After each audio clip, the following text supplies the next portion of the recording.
Hello friends, आज हम 9th class की जो बुक है मोमेंट्स, उसका जो चैप्टर है ये वेदरिंग स्टॉर्म इन अरसामा, उसको हम स्टडी करेंगे। इसका हमने फर्स्ट वीडियो पहले बना चुके हैं इसी चैप्टर का। ये सेकंड वीडियो है, ठीक है। I hope you will like all these videos. So let's begin. Eventually Prashant reached his village Kalikuda. His heart went cold.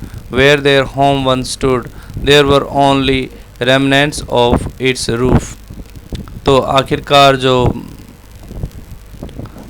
प्रशांत है वो अपने गांव पहुंचता है, कालीकुडा जहाँ जिसका नाम था। वहाँ पर जब पहुंचा तो उसका जो हार्ट था, जो दिल था, बिल्कुल ठंडा पड़ जाता है। इसका मतलब क्या होता है कि all his anxiety become double. उसका दिल ठंडा पड़ जाता है, उसकी चिंता बहुत ज़्यादा बढ़ जाती है। Where their house once stood, जहाँ वो स्थान जहाँ पर उसका कभी घर हुआ करता था, वहाँ पर सिर्फ अब घर के नाम पर कुछ अवशेष बचे हुए थे, उसकी छत के कुछ अवशेष बचे हुए थे। Some of their belongings were caught, उनके कुछ बिलोंगिंग्स जो वैल्यूबल थिंग्स थी वो वहाँ पर ट्रैप थी। Mangled and twisted in the branches of trees just visible above the dark waters. वो mangled means होता है that was broken and twisted, और मुड़ी तुड़ी अवस्था में, जो कि in the branches of trees just visible above the dark waters, और उस गहरे पानी के ठीक ऊपर जो ट्रीज़ की जो ब्रांचेस थी उनमें उलझी हुई वो सारी चीज़ें दिखाई दे रही थी। Young Prashant decided to go to the red cross shelter to look for his family, और उस नौजवान प्रशांत ने डिसाइड किया कि वो रेड क्रॉस शेल्टर जाएगा अपने फैमिली को ढूंढने के लिए, सर्च करने के लिए। Among the first people he saw in the crowd was his maternal grand mother, और उस क्राउड के अंदर जो पहला आदमी उसने देखा वो था उसकी जो नानी थी, वो थी मैटरनल ग्रैंड मदर, उसके नानी जी को उसने देखा। Weak with hunger she rush to him, और हंगर से वीक होने के कारण, कमज़ोर होने के कारण के साथ ही वो उसकी तरफ दौड़ती है। कहने का मतलब क्या है, भूख से बहुत ज़्यादा कमज़ोर हो चुकी थी उसकी नानी, वो उसकी तरफ दौड़ती है। Her hands outstretched, her eyes brimming, और उसने गले लगाने के लिए अपनी बाहों को फैलाया, और उसकी आँखें जो थी वो आंसुओं से भर जाती हैं, डबडबा जाती हैं। It was a miracle they had long given up for dad, और ये एक मिरेकल था, एक चमत्कार था। उन्होंने तो उसे पहले डैड मान लिया था, उन्होंने सोच लिया था कि प्रशांत तो है, वो तो अब नहीं बचा होगा। Quickly word spread and his extended family gathered around him and hugged him tight in relief, और बहुत जल्दी शब्दों का आदान प्रदान हुआ, और उसका जो पूरा परिवार जो था वो उसके चारों ओर उसे घेर लेता है, और उसे बड़ी ही सांत्वना के साथ में उसे गले लगा लेते हैं। Prashant anxiously scanned the motley battered group, Prashant ने बड़ी ही चिंता के साथ में पूरे उस मोटली बैटर्ड उस ग्रुप को जो काफ़ी परेशान था उसको उसने स्कैन किया, ऑब्ज़र्व किया अच्छे से। सो मोटली means in different colors in the sense in different condition he saw the people. Those were battered means those were mentally and physically exhausted. His brother and sister, his uncles and aunts, they all seemed to be there. उसका भाई बहन, uncle, aunt सभी वहाँ पर उसे नज़र आते हैं। By the next morning, as he took in the desperate situation in the shelter, he decided to get a grip over himself. Next morning तक उसने desperate situation को अच्छे से समझा। शेल्टर के अंदर, shelter means where the people were staying over there, उस condition को अच्छे से समझा, और उसने वहाँ पर शरण ली, वहाँ पर उसको समझ लेता है। He decided to get a grip over himself, उसने अपने आप को संभालने की पूरी कोशिश की। He sensed a deathly grief settling upon the 2500 strong crowd in the shelter, और उसने उस शेल्टर में जो 2500 स्ट्रॉन्ग क्राउड थी, बहुत ज़्यादा भीड़ थी, उसकी डेथली ग्रीफ को और से उसने सेंस किया, समझा। उनका जो बहुत ज़्यादा दुख था उसको उसने सेंस किया, समझा। 86 lives were lost in the village. गांव के अंदर लगभग 86 जो है लोग मर चुके थे। All the 96 houses had been washed away. 96 घर जो है बह के जा चुके थे। It was their 4th day at the shelter. और शेल्टर में उनका 4th डे था। So far they had survived on green coconuts, but there were too few to go around such a tumult of people. लेकिन अब तक तो वो green coconuts के ऊपर सरवाइव कर रहे थे, but there were too few to go around such a tumult of people. लेकिन वहाँ पर बहुत कम थे अब around such A tumult of people, लोगों के ऐसे दुखिया हालात में, ऐसे जो परेशानी थी, उथल पुथल थी, उसके बीच में वहाँ पर बहुत कम कोकोनट बचे थे। प्रशांत all of 19 years decided to step in as leader of his village if no one else did. प्रशांत जो 19 years old था, उसने अपने गांव के लीडर के रूप में अपनी भूमिका को निभाने का डिसाइड किया, अगर कोई दूसरा व्यक्ति ऐसा नहीं करता है तो। He organized a group of youths and elders to jointly pressurize the merchant once again to part with their rice.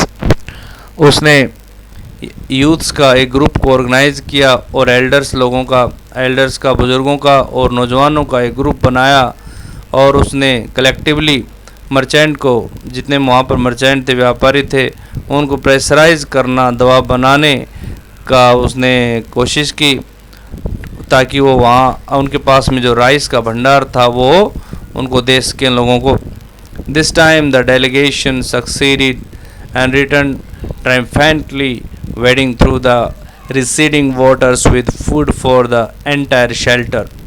और जो डेलीगेशन था उसको सफलता मिली और बड़ी विजयी मुद्रा में वापस लौट के आए, उस घटते हुए पानी में से बचते हुए, और एंटायर शेल्टर के लिए भोजन लेके आते हैं। No one cared that the rice was already rotting, और किसी ने भी जो है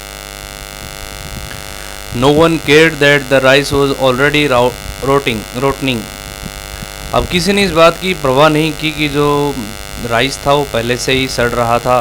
Branches from fallen trees were gathered to light a reluctant and slow fire on which to cook the rice.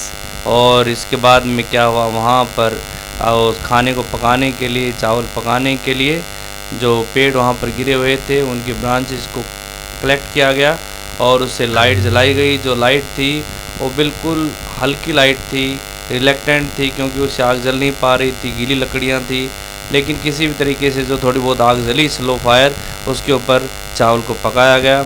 For the first time in 4 days the survivors at the cyclone shelter were able to fill their bellies।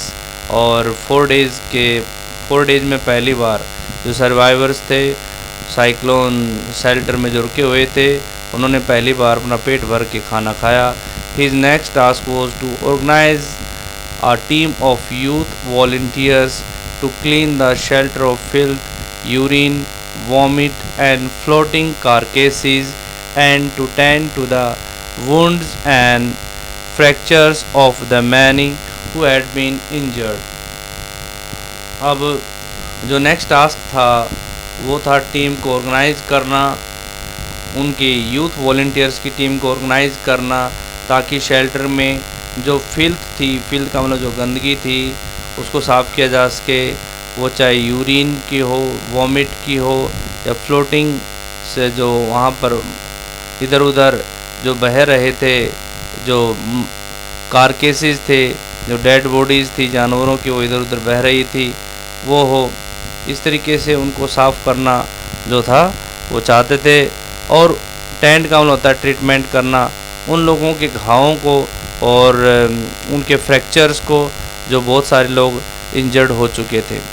On the 5th day a military helicopter flew over the shelter and dropped some food parcels. It then did not return. The youth task force gathered empty अब इसके बाद में क्या हुआ कि 5वें दिन जो था वहाँ पर सेना का हेलीकॉप्टर आता है और वो फूड जो पैकेट्स थे वो नीचे ड्रॉप करता है।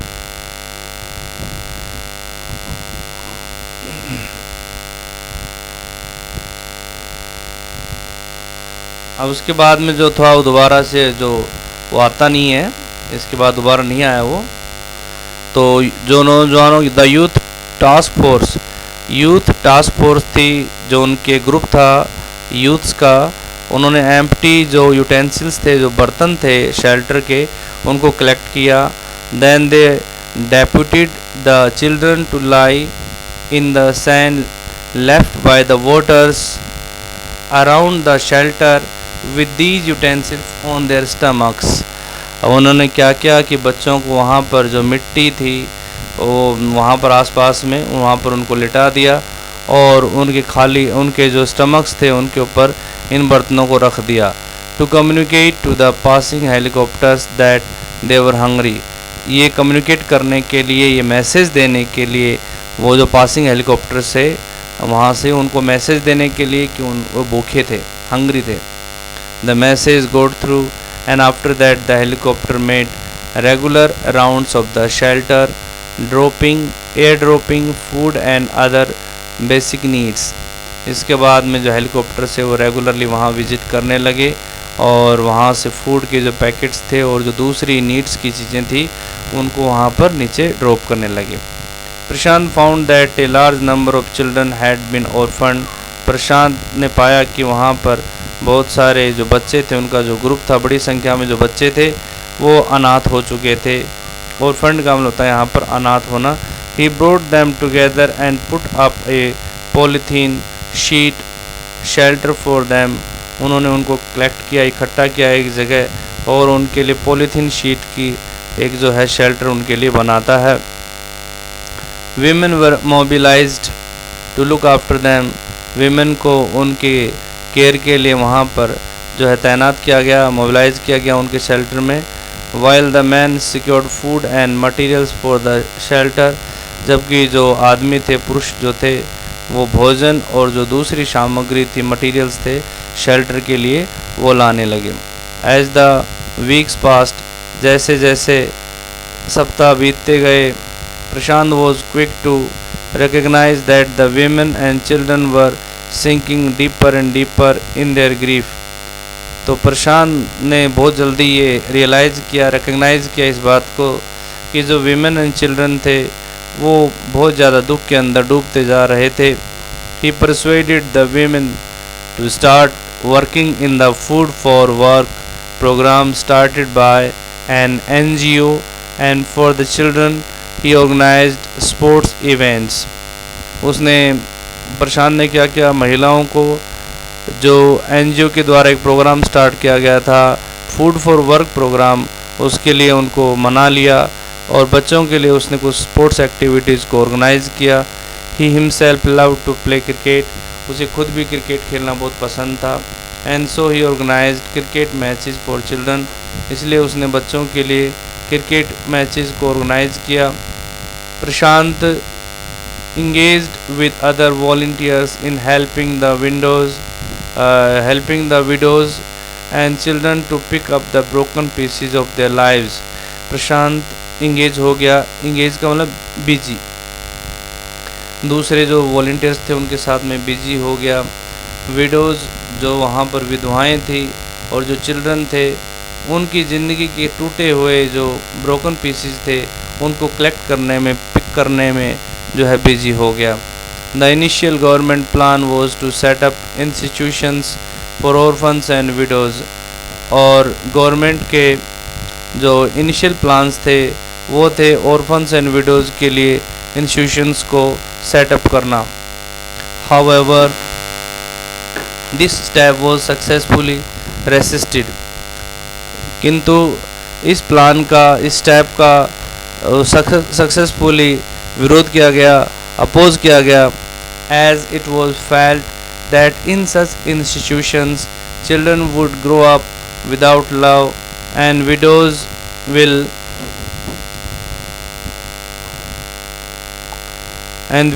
would suffer from stigma and loneliness. अब देखिए ऐसा होता है कि इन इंस्टीट्यूशंस के अंदर जो बच्चे हैं वो बिना किसी प्यार के, माँ बाप के बिना किसी प्यार के बड़े होंगे, और जो विडोज़ हैं वो वहाँ पर लोनलीनेस और जो स्टिग्मा है, जो दाग है, उसे सफ़र करेंगी। Prashant group believed orphans should be resettled in their own community itself. Prashant के ग्रुप ने इस बात में बिलीव करते थे कि जो ऑर्फन्स हैं उनको उनकी ही कम्युनिटी के अंदर दोबारा से सेटल किया जाए, possibly in new foster families made up of childless widows and children without adult care. और संभावित तौर पर पॉसिबली इन फोस्टर फैमिलीज़ वो होते हैं जो बच्चों को पाल सकें, फोस्टर फैमिलीज़, और उन फोस्टर फैमिलीज़ के अंदर जिनमें चाइल्डलेस विडोज़ हैं, यानी कि ऐसी विधवाएं जिनके बच्चे नहीं हैं या बच्चे जिनके ख़त्म हो गए थे, उनको उनकी कम्युनिटी के अंदर या उनको बच्चे सौंप दिए जाएं। And children without adult care, और जो बच्चे हैं अडल्ट केयर, जिनके ऊपर बड़ों बूढ़ों का या बुज़ुर्गों का कोई केयर नहीं है, तो बच्चे उनको दे दिए जाएं ताकि वो उनको अच्छे से जो है उनकी देखभाल कर सकें। It is 6 months after the devastation of the super cyclone. This time Prashant wounded spirit has healed simply because he had no time to bother about his own pain। 6 months के बाद में सुपर साइक्लोन ने जो तबाही मचाई, उसके 6 महीने बाद this time Prashant wounded spirit has healed simply because, अब प्रशांत की जो घायल आत्मा है वो उसके घाव भर गए हैं सिर्फ इसी कारण से क्योंकि उसके बाद में उसके पास में अपने खुद की पीड़ा के बारे में चिंता करने का समय नहीं था। His handsome, youthful face is what the widows and orphaned children of his village seek out most in their darkest hour of grief। उसका जो नौजवान चेहरा है वो उसकी तलाश विडोज़ और ऑर्फन चिल्ड्रन जो हैं उसके गांव के करते रहते हैं। उनके जो डार्केस्ट आवर ऑफ ग्रीफ, दुख की घड़ी में गांव वाले जो हैं उसको ढूंढते रहते हैं। ठीक है, तो यानी कि वो उनके लिए सोर्स ऑफ इंस्पिरेशन है, सोर्स ऑफ वाइटलिटी है गांव वालों के लिए, एंड सोर्स ऑफ होपफुल है उनके लिए, होपफुलनेस है। तो इस तरीके से ये चैप्टर यहाँ पर कंप्लीट होता है। Harsh Mander is the writer of this lesson, और ये चैप्टर अपना कंप्लीट हो गया है। ठीक है, तो आई होप कि आपको समझ में आ गया होगा line to line explanation. If you still have any doubts, problem, then please send your queries through WhatsApp. Problem will be resolved within time, and solution will be given to you. Okay, if you like my videos, then share these videos with your friends and subscribe my channel. Thank you. Have a nice day.